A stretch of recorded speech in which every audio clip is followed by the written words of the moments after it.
ഉൽപ്പത്തിപ്പുസ്തകം അധ്യായം 1. ആദിയിൽ ദൈവം ആകാശവും ഭൂമിയും സൃഷ്ടിച്ചു. ഭൂമി രൂപരഹിതവും ശൂന്യവുമായിരുന്നു. വെള്ളം നിറഞ്ഞ ഭൂതലത്തിന്മേൽ അന്ധകാരം വ്യാപിച്ചിരുന്നു. ദൈവത്തിന്റെ ആത്മാവ് വെള്ളത്തിനുമീതെ വ്യാപരിച്ചുകൊണ്ടിരുന്നു. പ്രകാശം ഉണ്ടാകട്ടെ, ദൈവം അരുളിച്ചെയ്തു. പ്രകാശം ഉണ്ടായി. പ്രകാശം നല്ലത് എന്ന് ദൈവം കണ്ടു. അവിടുന്ന് പ്രകാശവും അന്ധകാരവും തമ്മിൽ വേർതിരിച്ചു. ദൈവം പ്രകാശത്തെ പകൽ എന്നും അന്ധകാരത്തെ രാത്രി എന്നും വിളിച്ചു. സന്ധ്യ കഴിഞ്ഞു ഉഷസ്സുമായി. 1-ാം ദിവസം. വെള്ളങ്ങളുടെ മധ്യേ ഒരു വിതാനമുണ്ടാകട്ടെ. ദൈവം അരുളിച്ചെയ്തു. വെള്ളവും തമ്മിൽ വേർപിരിയട്ടെ എന്നും കൽപ്പിച്ചു. അങ്ങനെ ദൈവം ഒരു വിതാനമുണ്ടാക്കി.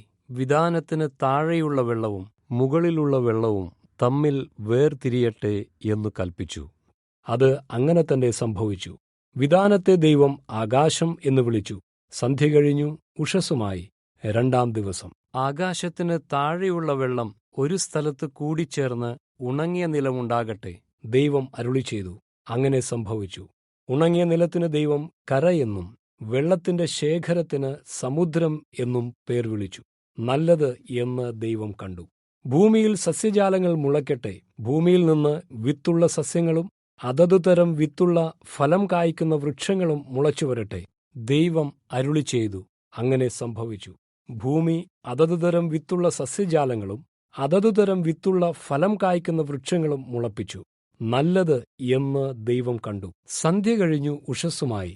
3-ാം ദിവസം. പകലും രാത്രിയും തമ്മിൽ വേർതിരിക്കാൻ ആകാശവിതാനത്തിൽ പ്രകാശങ്ങൾ ഉണ്ടാകട്ടെ. ഋതുക്കൾ, ദിവസങ്ങൾ, സംവത്സരങ്ങൾ എന്നിവയെ തിരിച്ചറിയാനുള്ള ചിഹ്നങ്ങളായി ആ പ്രകാശങ്ങൾ മാറട്ടെ. ഭൂമിയെ പ്രകാശിപ്പിക്കാൻ ആകാശവിതാനത്തിൽ അവ പ്രകാശസ്രോതസ്സുകളായിരിക്കട്ടെ. ദൈവം കൽപ്പിച്ചു.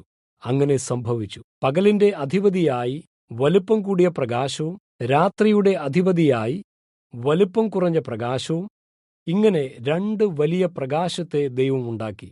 അവിടുന്ന് നക്ഷത്രങ്ങളെയും സൃഷ്ടിച്ചു. ദൈവം ആകാശവിതാനത്തിൽ ഈ പ്രകാശങ്ങളെ സ്ഥാപിച്ചത് ഭൂമിയെ പ്രകാശിപ്പിക്കാനും പകലിന്റെയും രാത്രിയുടെയും അധിപതികളായിരിക്കാനും പ്രകാശവും ഇരുളും തമ്മിൽ വേർതിരിക്കാനുമായിരുന്നു. നല്ലത് എന്ന് ദൈവം കണ്ടു. സന്ധ്യ കഴിഞ്ഞു ഉഷസ്സുമായി. 4-ാം ദിവസം. ജലത്തിൽ ജീവജന്തുക്കൾ പെരുകട്ടെ എന്നും ഭൂമിക്ക് മീതെ ആകാശവിതാനത്തിൽ പക്ഷികൾ പറക്കട്ടെ എന്നും ദൈവം അരുളിച്ചെയ്തു. അങ്ങനെ ദൈവം വലിയ സമുദ്രജീവികളെയും വെള്ളത്തിൽ കൂട്ടമായി ജീവിക്കുകയും സഞ്ചരിക്കുകയും ചെയ്യുന്ന അതതു തരം ജന്തുക്കളെയും സൃഷ്ടിച്ചു. കൂടാതെ അതതു തരം പക്ഷികളെയും സൃഷ്ടിച്ചു. നല്ലതെന്ന് ദൈവം കണ്ടു. ദൈവം അവയെ അനുഗ്രഹിച്ചുകൊണ്ട്, നിങ്ങൾ വർദ്ധിച്ചു പെരുകി സമുദ്രജലത്തിൽ നിറയട്ടെ, ഭൂമിയിൽ പക്ഷികളും വർദ്ധിച്ചു വരട്ടെ എന്നും കൽപ്പിച്ചു. സന്ധ്യ കഴിഞ്ഞു ഉഷസ്സുമായി. 5-ാം ദിവസം. ഭൂമിയിൽ അതതു തരം ജീവജന്തുക്കൾ ഉണ്ടാകട്ടെ. കന്നുകാലികൾ, ഇഴജന്തുക്കൾ, വന്യമൃഗങ്ങൾ എന്നിവ അതതിന്റെ വർഗമനുസരിച്ച് ഉണ്ടാകട്ടെ. ദൈവം കൽപ്പിച്ചു. അങ്ങനെ തന്നെ സംഭവിച്ചു. ഇപ്രകാരം ദൈവം അതതു തരം വന്യമൃഗങ്ങളെയും അതതു തരം കന്നുകാലികളെയും ഭൂമിയിൽ ഇഴയുന്ന അതതു തരം ഇഴജന്തുക്കളെയും ഉണ്ടാക്കി. നല്ലത് എന്ന് ദൈവം കണ്ടു. അതിനുശേഷം നമുക്ക് നമ്മുടെ സ്വരൂപത്തിലും നമ്മുടെ സാദൃശ്യത്തിലും മനുഷ്യനെ നിർമ്മിക്കാം എന്ന് ദൈവം കൽപ്പിച്ചു. അവർ സമുദ്രത്തിലെ മത്സ്യങ്ങൾക്കും ആകാശത്തിലെ പക്ഷികൾക്കും കന്നുകാലികൾക്കും സകല വന്യജീവികൾക്കും ഭൂമിയിൽ ഇഴയുന്ന സകല ഇഴജന്തുക്കൾക്കും അധിപതികളാകട്ടെ. ഇങ്ങനെ ദൈവം തന്റെ സ്വരൂപത്തിൽ മനുഷ്യനെ സൃഷ്ടിച്ചു. അവിടുന്ന് ദൈവസ്വരൂപത്തിൽ അവരെ സൃഷ്ടിച്ചു. പുരുഷനും സ്ത്രീയുമായി അവരെ സൃഷ്ടിച്ചു. ദൈവം അവരെ അനുഗ്രഹിച്ചു.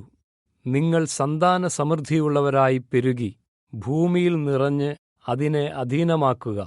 സമുദ്രത്തിലെ മത്സ്യങ്ങളുടെ മേലും ആകാശത്തിലെ പക്ഷികളുടെ മേലും ഭൂമിയിൽ ചരിക്കുന്ന സകല ജീവികളുടെ മേലും അധിപതികളാകുക എന്ന് അവരോട് കൽപ്പിച്ചു. ഭൂമിയിലെങ്ങും വിത്തുള്ള സകല സസ്യങ്ങളും വിത്തോടുകൂടിയ ഫലം കായ്ക്കുന്ന സകല വൃക്ഷങ്ങളും ഞാൻ നിങ്ങൾക്ക് നൽകുന്നു. അവ നിങ്ങൾക്ക് ആഹാരമായിരിക്കും. ഭൂമിയിലെ സകല ജീവികൾക്കും ആകാശത്തിലെ സകല പക്ഷികൾക്കും കരയിൽ സഞ്ചരിക്കുന്ന സകല ജന്തുക്കൾക്കും ജീവശ്വാസമുള്ള എല്ലാറ്റിനും ഞാൻ പച്ച സസ്യങ്ങളെല്ലാം ആഹാരമായി നൽകുന്നു എന്ന് ദൈവം അരുളിച്ചെയ്തു. അപ്രകാരം